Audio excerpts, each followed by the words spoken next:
Hi everyone, welcome to my second ever video on YouTube. This one is gonna be in English and I'm gonna be speaking about perspective for social media for 2026. I just came back from the 1 Billion Summit. It's the biggest worldwide summit regrouping content creators, but not only content creators, also all the ecosystem around them. That means brands, partners, managers, etc. So during that, I worked on a keynote that it's called The Trend is Dead and So is Your Campaign. And that will be what I will be speaking about today, which is the 2026 new way to do social media for brands and the best way to collaborate with content creators for the future. So one of the first things that I said during my keynote is that branded social media is dead. And one of the reasons that I said that is because brands creating social media content is gonna be harder and harder in the future. We are living in an era where we have more content than ever, but it's the same era where we have less impact than ever by the brands. So what's happening is that the brands are not only competing with each other, they're competing inside of the whole internet and the whole social media landscape, including creators, and that makes the competition really tough.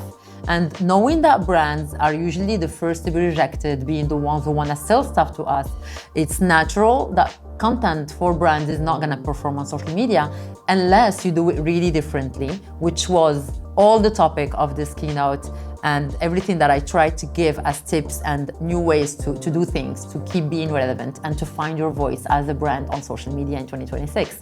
So what I also said, because I had a lot of marketeers watching the keynote, is that if your strategy on social media is jumping on trends, you actually don't have strategy, you have anxiety. Because working with my clients and working with a lot of brands, I know that jumping on trends is the easiest way to look polished and to look like you are living in this, in 2026 era or in 2025 era, speaking about days ago. But I know that today we need to change that. So one of the things that I started by like demystifying is this myth of speed of culture. So for years as marketeers, we have been told the story of, as a brand, to be relevant, you need to go at the speed of culture. So one of the first things that I spoke about that I wanted to demystify and to just kill as a notion, it's something that we as marketeers have been feeding on for years, which is to having to be relevant on social media is very related to going at the speed of the culture. And this is becoming more and more a myth, because what's happened is that brands keep responding to culture, reacting to culture, but what you're doing as a brand while reacting to all of this does not make you the owner of any culture or just responding to culture. But we also know, on the other hand, that the strongest brands have their own culture and they create their own culture instead of responding to it. So for me, that's the first thing that I spoke about. This is no longer about just being relevant, is not going at the speed of culture. Being relevant is much more complicated than that. Then we spoke about what's a trend. And actually what's a trend, there is a visual that's gonna be on your screen so we understand how we showed it. It's actually a repeatable pattern that's gonna usually spread faster than meaning. Like for years, we have seen phenomena on social media, and sometimes what happens is that you see the phenomenon everywhere. And in order to get into the depth of it and understand what it is, you have to go look for that pattern. And it's so much repeatable and it spreads so fast. And what brands tend to do is that they tend to react on this and they tend to adopt the codes. And I'm gonna get back to that a bit later to say why this is not a good idea. But let's say that these trends are actually containers. They are formats. They are things that you can shape your storytelling as a brand into, but they are not the core of the storytelling. You can use them as tools to communicate as a brand, but it's not the core of your storytelling again. So it's like containers and not ideas. And there are a lot of types of trends. We put them into 4, and you can probably put them into more, but the 4 main ones being the formats. So we're gonna see a lot of repetitive formats that are gonna be trendy, and we're gonna see a lot of brands also that's gonna follow these new formats in order to stay up to date. We have the sound, so all the music that's trending, especially with TikTok being a sound first channel. What happens is that people need to be very relevant with the music they use, the dances they make. So everything is trend. And then you have the language, so the lo-fi and very demure, very mindful, and everything that we had when it comes to language level that brands are also following. And we finish off with aesthetic. This for me are like the main 4, but as I said, you can split them into way more if you want. What happens to brand is that they keep using the trends as formats. So they're gonna use, for example, what brands are gonna do is that instead of joining the trend, they're gonna copy the trend. So we're gonna have just the format without the narrative. We're gonna have brands that are gonna be leaving the core of who they are in order to jump on trends. But here's the bad thing around that is that once you start following all the trends, what happens in a consumer mindset on social media is that you start being perceived as a brand that follows the trends. You're no longer the brand, like who you are as a brand or who you are as a core is literally a brand that follows every trend. And that does not make your storytelling stronger. That is not into your advantage. And if you go back to marketing fundamentals, being distinctive as a brand is like this big challenge that you need to work on to help your consumer recognize you, to be memorable, to be loved as a brand. Distinctiveness is really important. And following all the trends on each and every trend or some of the trends on social media is not helping you do that. So you're just another brand that's following trends. And it's, you know, when everyone looks modern, no one is modern. When everyone looks just on trend, no one is on trend. Actually, if a trend is everyone doing the same thing, you lose distinctiveness again. So, and I asked myself while preparing the keynote, I actually interviewed some of my clients and took the phone and called some of them. And I also discussed with my teams on why do brands feel very forced to follow these trends, you know? Because through the conversations and through the brief that we get as an agency, we're usually very challenged to be, you know, on trend, to be modern as a look and feel for a brand. And that is actually the case for not only for social media, not only for content collaborations with creators, but also for offline campaigns. We want to look trendy, we want to look up to date. And I came up with 3 big answers. And one of the first answers that I came out with was something that comes back a lot into my meeting rooms, which is Gen Z have a short attention span, so being on trends is the best way to be relevant to Gen Z. And that to me is like a huge trap there.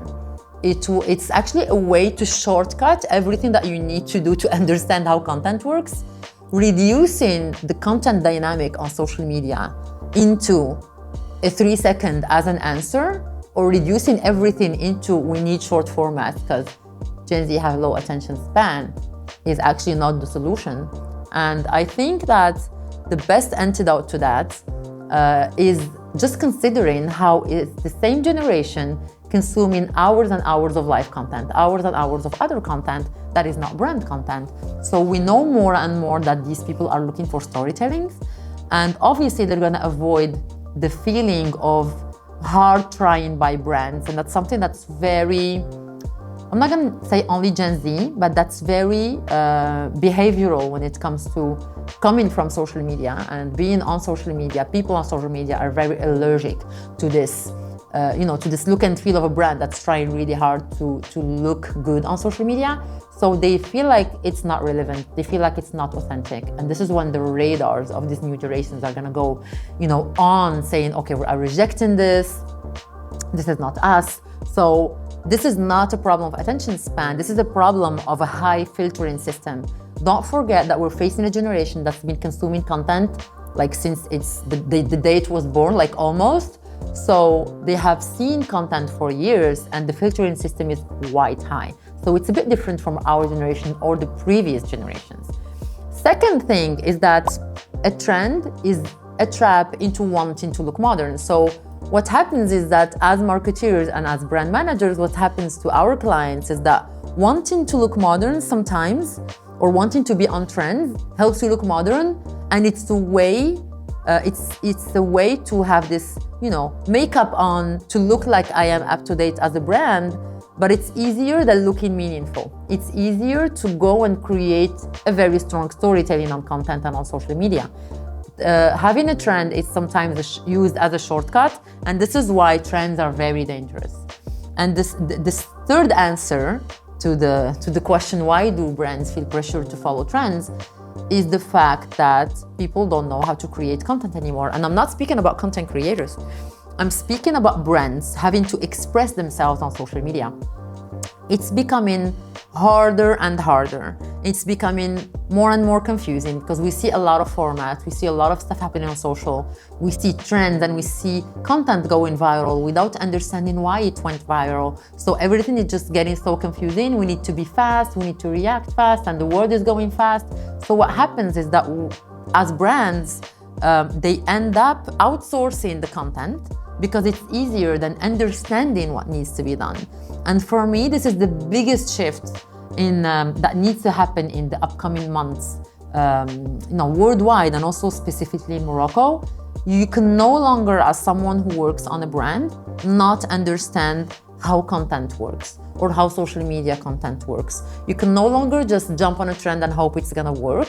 And you can no longer just outsource your confusion to a content creator, a very big one or micro one, and hoping that they're gonna bring this added value that you need as a brand to look good and to tell a good storytelling. You have to own things yourself. So we need to come out of this era of I don't know how to do it anymore and go into the era where marketeers and agencies and people who work on content understand how content works exactly.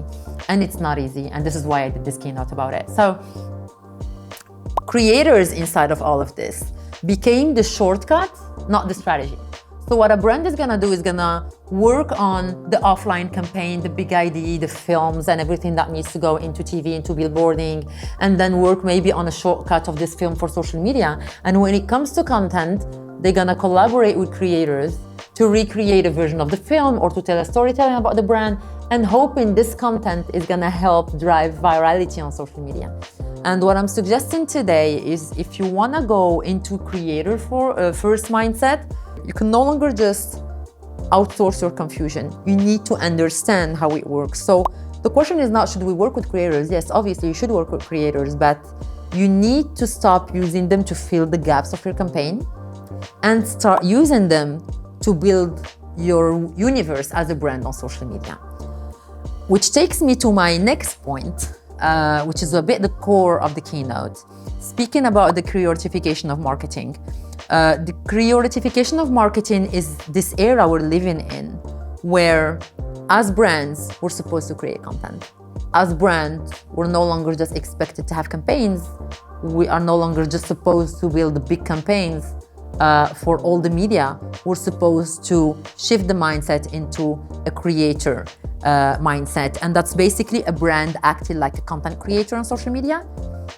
Years ago, I used to say brand needs to act like a person on social media. And this is just the next step of it, acting as a content creator on social media, creating your own content, and then collaborating with creators that are gonna help you, design your universe on social media. So what winning brands have in common, the ones that have good content that's delivering amazing stuff for them, we have a story-first mindset. So it's not a format-first mindset, as we saw together in the formats part when we spoke about trends. It is about the story first. And when we say story first, it's putting your brands at the core of your thinking. So the big question is, what am I telling as a story on social media as a brand?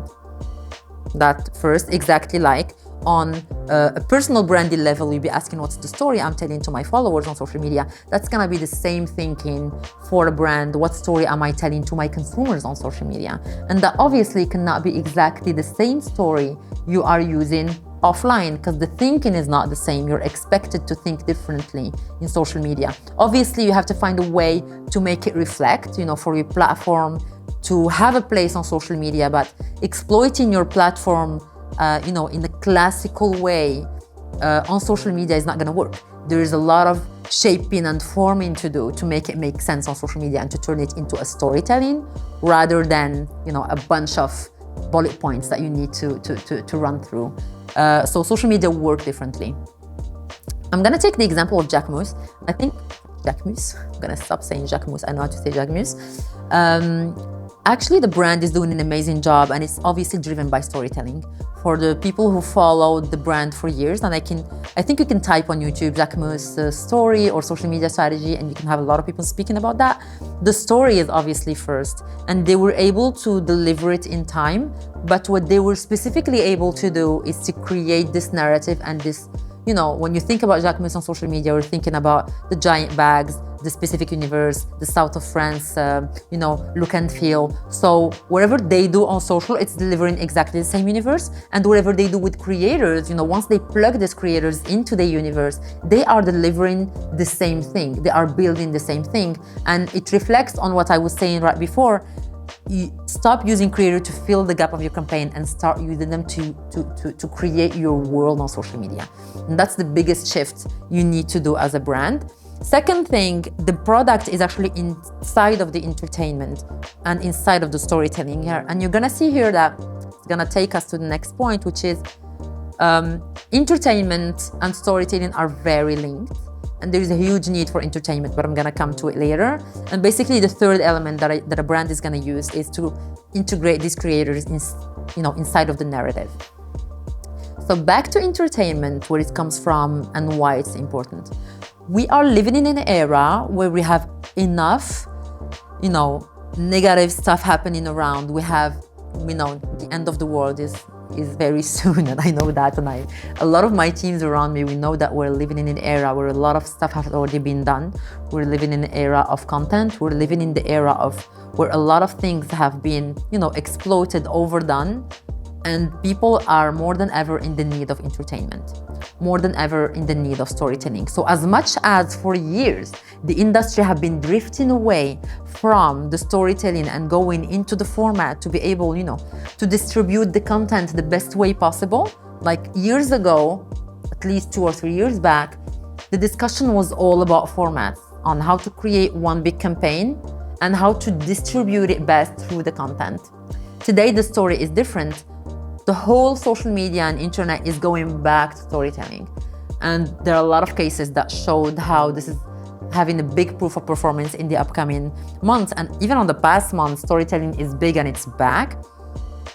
So today, brands need to start using entertainment, not as a bonus, but as a growth engine. And that actually was, when I was preparing the keynote, I bumped into an amazing study by the Tracksuit and Small World. What they did is that they created an entertainment index and they went to do a survey to measure the entertainment perception of a brand, not the brand love, not the consideration, not the awareness, which is usually what we tend to measure as a funnel.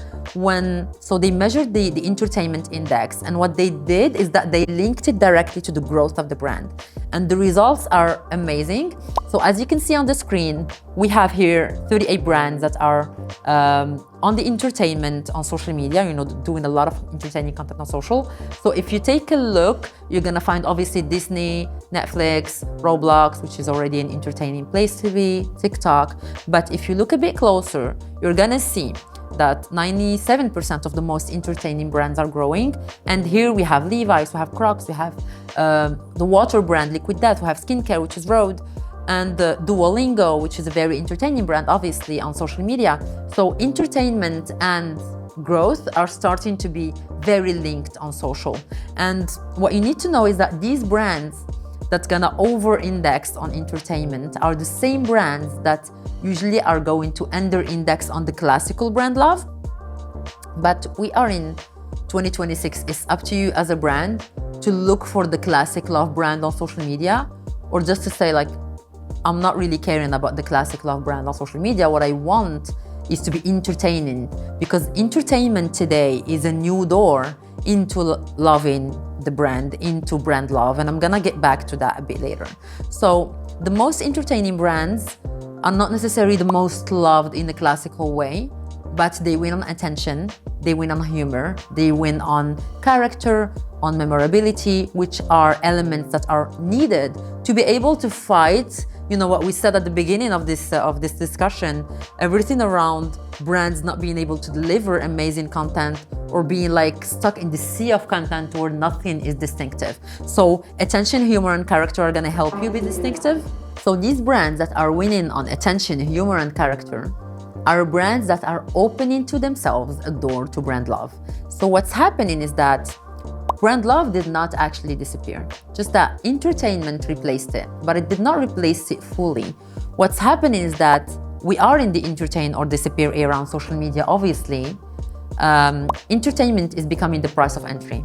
Entertainment is today the key that makes you audible as a brand, that makes people want to hear you, that's opening the door into a relationship with consumer, that's opening the door into eventually loving the brand, using the brand, and converting into the brand. So I'm gonna point, I think I need to open a bracket here. We say that in French, j'ai besoin d'ouvrir une parenthèse. So it's very important to say that entertainment does not necessarily mean humor. I know I spoke about humor being a very important characteristic, but I've seen a lot of brands, some brands, I'm not gonna say a lot, but some brands are doing a good job creating amazing storytelling narratives. So when I say entertaining, you know, when you are watching a film, if you want to be entertained, you're not necessarily going to go for a comedy. You can go for romance, you can go for thriller or anything else. So I'm not trying to stick your brand into a universe that's not, you know, the right one for it. So each platform is obviously going to give you a certain tone of voice on social media. It's going to land you into certain typology of storytelling. I'm just saying it needs to be entertaining. It needs to be different. It needs to be memorable. And I think the following framework is going to help you, you know, be a little bit more clear on that. But basically to finish on this part, if you want to have a culture as a brand, you cannot outsource your culture. You really need to understand how content works to be able to create one for your brand. So you cannot, you know, delegate your entertainment. You cannot delegate your culture. You need to understand how it works. So in the framework I will be presenting, it's the brands who set the world, who set the universe, bring in the creators who's gonna make it move and shake it. So the framework is composed of 3 basic pillars or 3 basic steps. First of all, you need to design your entertaining universe as a brand, coming from who you are as a brand, from which platform you have, or what is the message you're driving, you know, in all of your touch points, and what's the storytelling you want to tell as a brand. Obviously it needs to be consistent with the storytelling you want to tell on social media. It needs to be an enhancement and an adaptation, and not acting as someone completely different on social media. So your brand, for me, there is like this one thing that I need to answer, that I get asked a lot, like, is every brand supposed to be present on social media? For the future, obviously, yes. That does not mean that everyone has to adopt the same tone of voice and do the same thing. But basically, there is one characteristic or one thing that you need to look for when you're working on a brand. If you're not gonna watch your content, and if your content is not interesting enough, please don't post it on social media. You are the first to know if it's gonna work or not. Test it before, test it on people that are obviously the target. But just say that we usually know when we are working on bad content. As marketers, we know when the quality is not good enough, the humor is not good enough, or the entertainment is not good enough, or the format is not good enough. We know. So the world you're gonna be designing needs to be obviously, you know, distinguished. It needs to be very different and unique to your brand, but it needs to be something that's gonna open up the doors for you, not close the doors for you. You know, choose something that's gonna help you have a very strong narrative that you can drive along a lot of formats and drive in multiple ways, and not be stuck into one little story that's gonna put everything in a small, everyone in a small box and have you blocked in action. You want to design something that's gonna be, you know, multi-dimensional, that's gonna be dynamic. And I think Jacques Mus is an amazing example. Jisoo is an amazing example. What Cédric Grolet is doing on social media is good as well. Duolingo is an amazing example. And other brands we're going to be putting on the screen. Second part of the framework is that this entertainment and this universe needs to be driven into formats. So entertaining brands, they don't just post the idea, they post the storytelling in a specific format. So if you just noticed, I put storytelling first and I'm bringing format second, because I noticed with my teams that we tend a lot, you know, it's a simplifier in brainstorming, but we think in formats. I know it can be very interesting sometimes to win time, but when you think in formats, you're going back into the following the trends and you're no longer about the story. So defining the story first and going into format second is very important. So what the amazing brands do And if you see on screen, we have Brooklyn Coffee Shop, we have Career Ladder, which is a content creator, we have Roomies, which is an amazing account you can follow on social. They have these formats that are memorable, that are bingeable, that are gonna help scale. So the codes of the format are usually known. And for example, if I take the example of the Career Ladder or Brooklyn Coffee Shop, when you start watching the video, you know exactly what's gonna happen. But then the creator that is invited, or the person that is invited into the format, is the reason you're gonna watch. So this is what I'm saying about creating your own storytelling format and then inviting the creators into this universe. Obviously, third step is to integrate the creators. And here, again, brackets. There is a whole debate about working with creators and giving them the freedom to be able to deliver amazing content. But I think there is a downside to that, or there is a lot of negative effects that we suffer from when you work with creators, you know. And I say when we suffer from, like agencies who work with brands, we tend to end up with a lot of content that's not, you know, consistent. Like everyone is telling the story their own way, and you end up losing the soul of your brand into that. And I think one amazing antidote is creating your own universe and then bringing the creator, and not, again, you know, like externalizing the problem and hoping that the content is gonna be looking consistent from a creator to another. So as a brand, when you're no longer externalizing, you know, your problems and understanding how content works, when you're gonna bring the creators, what's gonna happen is that you have already secured your brand universe, and you have already, you know, your keys or your formats that are already there. So involving or enrolling a content creator or content creators, you know, per concept and per format is gonna be much safer for your brand, because you know that you are not gonna be questioned about ROI or what are we building with this. You know that you are building the same brand universe that you need to build, and you know exactly what you're doing and what it's bringing to your brand. And finally, what I would end on is to operate like a studio. This is no longer the era where sending content for approval is, I'm not gonna say tolerated, but is recommended. It's no longer recommended. You need to be able to try a lot of formats. You need to be able to be, you know, fast and to speed up into trying formats. And you also need to, once you make sure that the narratives are good, that the storytelling is good, you know, as a first step of the framework, that the formats are locked, you need to be able to have freedom within that. So the classical send me the planning and I'm gonna approve the planning cannot work the same way. You know, it can no longer, we're no longer in the same era where social media is a bunch of visuals that the studio produced and we send it to the client for approval. It is no longer just about the product. It is no longer just a display. It's different. We are speaking about creating content, a lot of content. And for that, we need courage, we need experimentation, and we need freedom. And to end with a note, for me, you know, as an experience, and I have, you know, 2 or 3 success stories within social media with my teams, the moments that we rose into the challenge, or the moments where we made amazing stuff, is also the moments where I trusted, you know, this new generation with crafting the content. Once I put the framework and I put, you know, the universe of the brand and we decide together on the formats, this is where I just let go and let them do their magic, because I know that I secured my brand universe, so I'm safe. You know, and I work on a lot of brands and I manage a lot of brands for a lot of clients. So once you put the frame, for the 2 last steps of the frame, you need to let go a bit and to let them, you know, do the magic. And obviously you involve them into transforming the platform of the brand into the universe on social media. But it's a way of still having freedom and still creating and experimenting, while, you know, having basics that are already there for your team not to get lost. Because you definitely, what you don't want to happen as a brand or as an agency that works on multiple brands is to start doing things that no longer make sense, or create formats and contents that no one is convinced with, or ask yourself, why is this content relevant for this brand? And that moment, you know, this is complete rubbish and we need to stop everything that we don't believe in. But when you follow good frameworks, it usually secures everyone into creating better content, not the opposite. So if you follow a good framework and you give the good base to your team, they're gonna surprise you.